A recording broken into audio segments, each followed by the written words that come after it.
This clip of Justice Clarence Thomas is still relevant today. I think something is dreadfully wrong with this country when any person in this free country would be subjected to this. This is not a closed room. During the Senate Judiciary Committee hearing on a proposed ethics code for Supreme Court justices, this testimony from 1991 was played by Senator John Cornyn. That members of the United States Supreme Court, when they've been nominated for the job, have been subjected to relentless campaigns of harassment. And today, we're covering it all. So if you believe the truth isn't partisan, hit that subscribe button and let's jump right into it. Senator Cornyn. I'd like to go to the video, please. Committee will please come to order. Judge, it's a tough day and tough night for you, I know. Let me ask, do you have anything you'd like to say before we begin? I understand that your preference is, which is totally and completely understandable, that we go 1 hour tonight, 30 minutes on each side. Am I correct in that?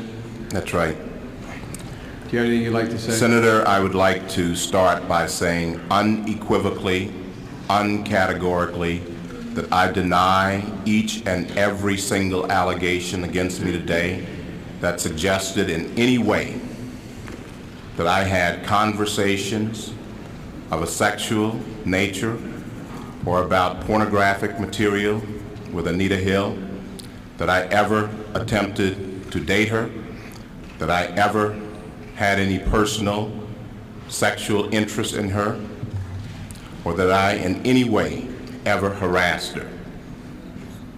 A second, and I think more important point, I think that this today is a travesty. I think that it is disgusting. I think that this hearing should never occur in America.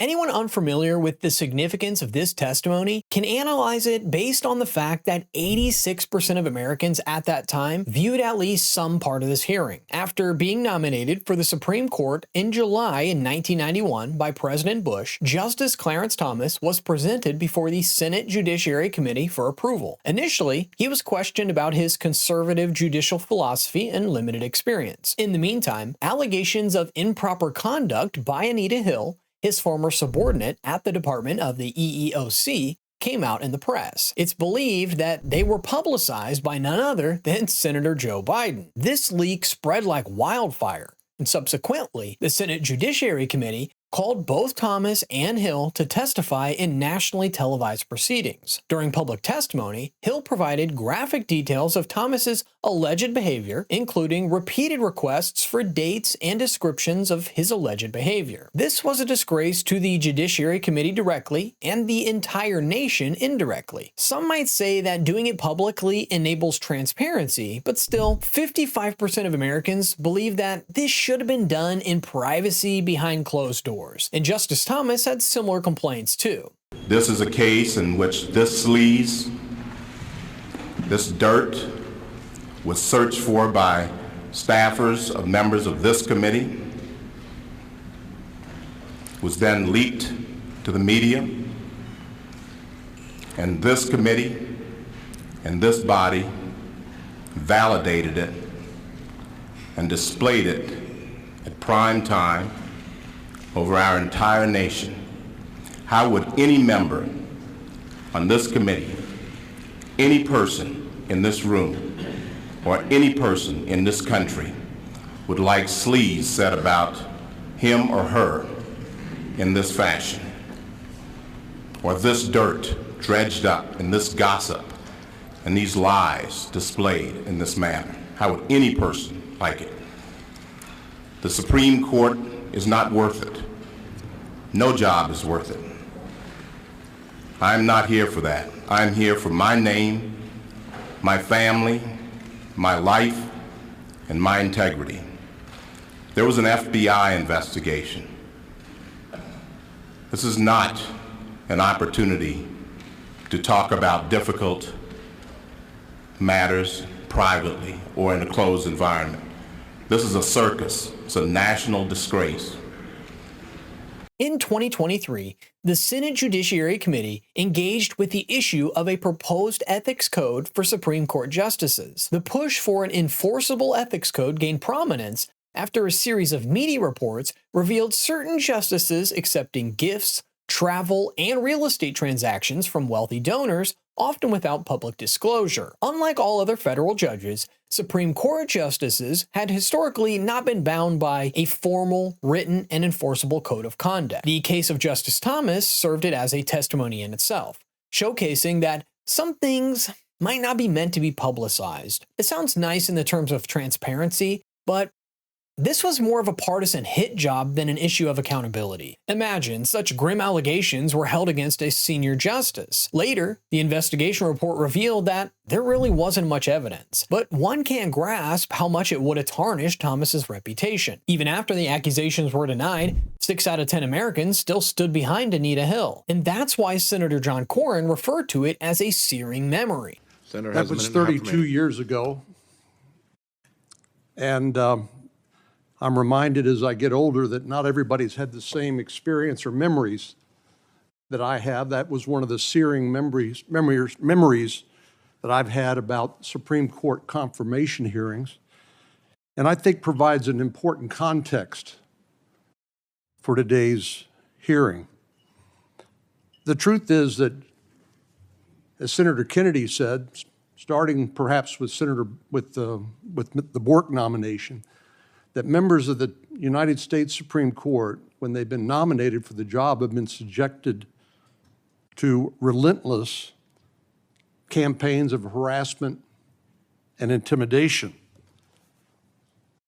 which, as Justice Alito recently pointed out, can lead not just to intemperate attacks, it can lead unstable individuals to decide that they are going to conduct an assassination of these members of the Supreme Court.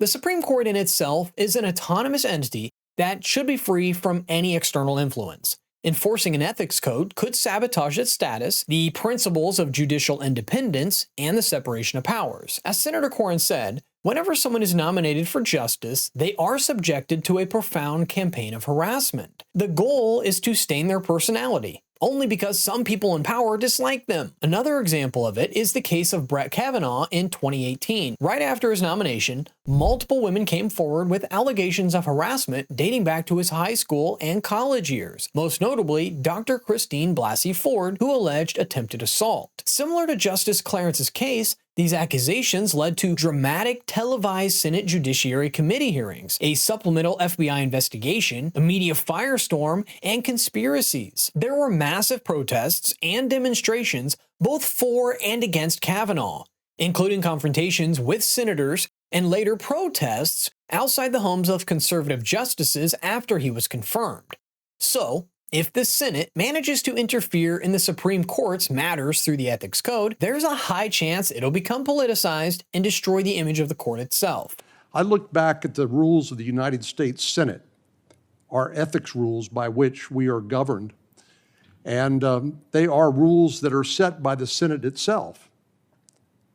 How do you think the Senate would react if the United States Supreme Court said, we don't like the ethics code of senators or members of the House of Representatives? Would the same principle of separation of powers and co-equal branches of government apply in that circumstance? Yes, of course it would, Senator. This body sets the rules for its conduct, and the same way that the court sets the rules for its conduct, and the executive, in the person of the president and the vice president, set the rules for theirs. That's not to say that laws of general application don't apply. Of course they apply. But when you're talking about the particular rules relating to a particular branch of government, those are set by that branch of government. Mr. Dupree? I agree with Judge Mukasey, and I would add, Senator, in response to your question about the importance of the separation of powers, I think it's important to underscore that the separation of powers is not some sort of academic concept that was invented by law professors. This is a concept that is structurally baked into our Constitution, and the framers viewed as absolutely crucial to preserving not just the independence of each branch and ensuring that the judiciary could act independently, but also to preserve freedom and individual liberty. Exactly. The Senate and the Supreme Court are two prestigious institutions. They should coordinate with one another, but without sabotaging the sanctity of the other. So what's your take on this? Let us know in the comments section. But make sure to hit that subscribe button so we can grow and continue bringing you more neutral content.